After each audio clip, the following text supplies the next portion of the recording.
Hello guys, welcome back to another interesting video. Today's video is from Modern Wisdom. It's titled Douglas Murray Shuts Up UK Hating Immigration Activists on Colonialism. This is going to be epic, okay? Let's check it out. My name is Ogechi. If it's your first time here, hello. Do well to like, share, subscribe, turn on the post notification bell, and yeah, drop your comment on what you think about this video. I'll be dropping my comment during the course of this video and after this video, okay? So please don't go anywhere. Let's see this together. Hello, my name is George Fotopoulos. I would like to make a point to Mr. Murray. The last point you made in favor of the motion was that the people of Europe have the right to protect their identity and that their politicians should respect that right. And I would like to ask you why you feel that the presence of 1 or 2 or 1,000 people with a different identity within a society threatens the identity of the people who were in the society originally. Whether you believe that is a legitimate concern or a primal fear, and whether you agree that when a primal fear drives a crowd, they become a mob, and that a politician should follow a mob and not provide leadership by calming the mob down and giving them a reason. That's my question. Thank you. And towards the back.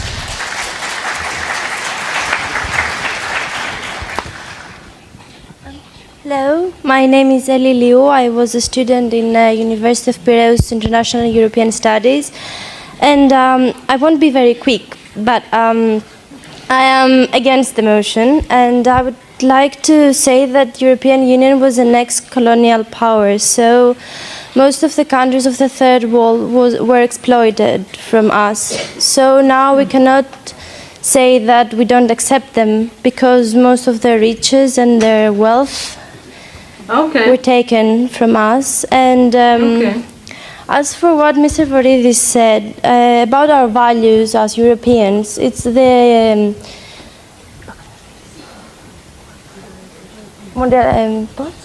globalization that takes our... Just repeat that sentence, will you, please? You stopped in the middle.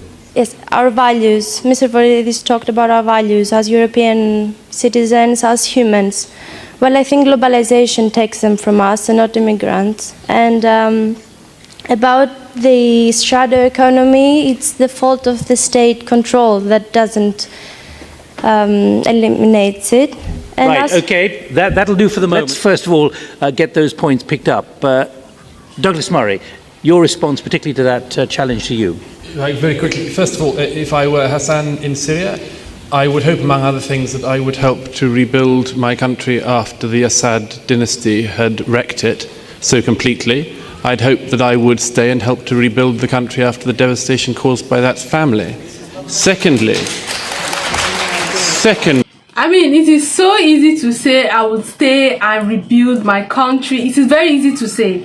It has to be a collective effort. It's not like a single man's effort or a single family effort, or even a single state effort. It has to be a collective effort, right? When I know what I'm talking about, okay? So if Douglas Murray say, "Oh, you better stay and rebuild," it's not even up to the people, especially when you are coming from a developing country where the leaders are the one making the major decisions. Whatever the people say does not really matter. In that kind of situation, nothing can happen except the leaders actually move. So you saying, if I were you, I would stay and rebuild my nation. It is very easy to say, right? But let's continue. The gentleman here who said 1 or 2 people, the gentleman here said, why are you threatened by 1 or 2 people? I'm not threatened by 1 or 2 people. Nobody is threatened by 1 or 2 people. The figures I gave you showed we're not talking about 1 or 2 people.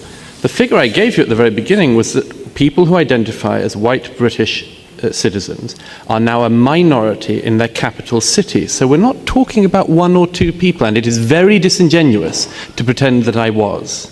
Thirdly, the lady at the back, you say colonialism. I'd like to return the question to you. I don't deny the crimes of colonialism, not for a moment.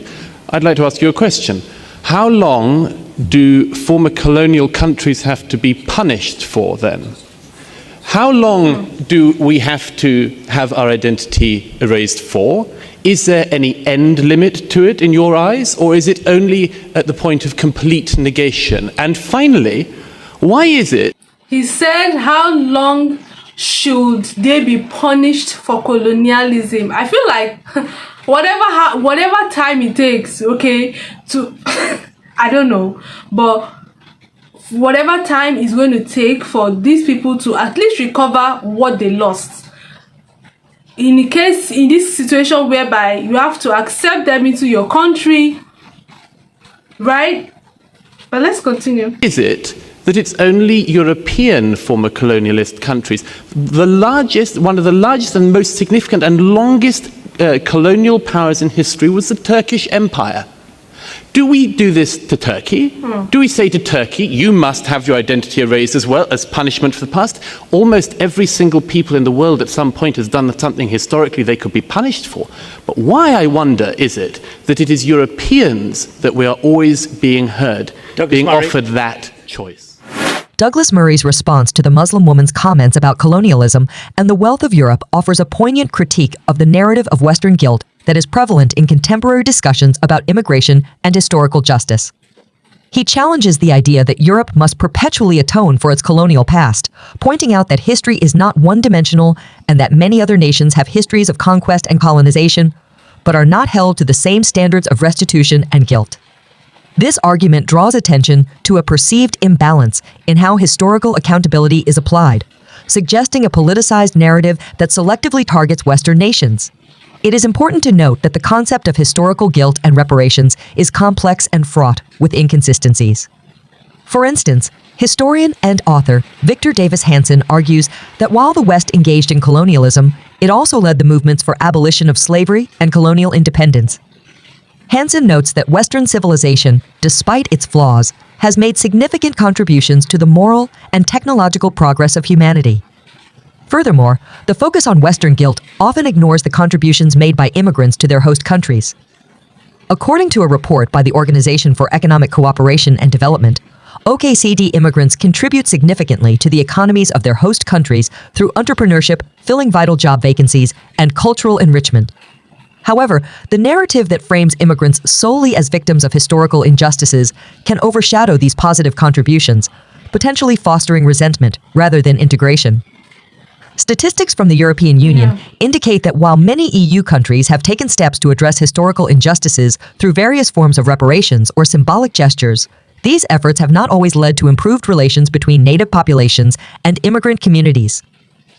The European Commission's reports on integration stress that successful integration policies should focus on mutual respect and understanding rather than perpetuating narratives of guilt and victimhood.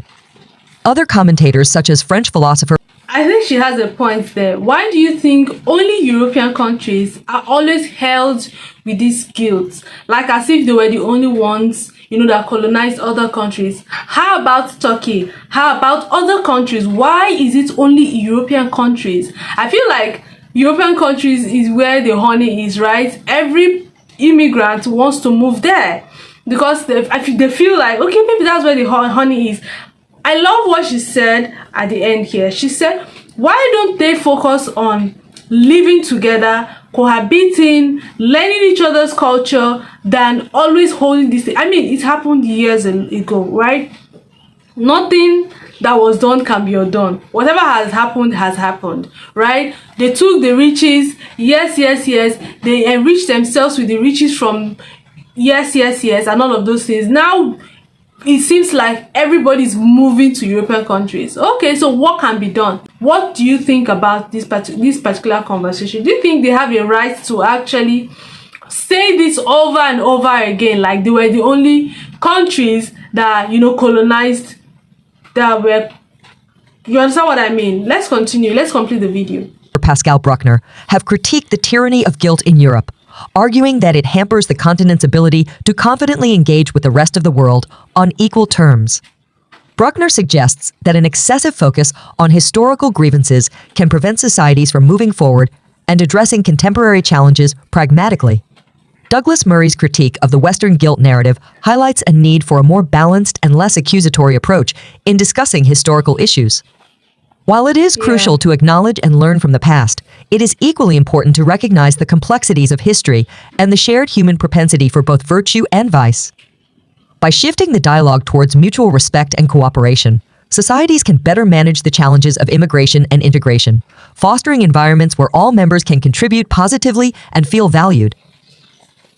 I totally agree. I mean, the only solution here is probably to learn to live together, foster friendship, and learn values and learn each other's culture and learn to live together, right? I think that's the only solution here. What do you guys think about this particular conversation? Because I feel like it is very, very important for now, right? Like, this is like a conversation that's been stemming off recently about migration,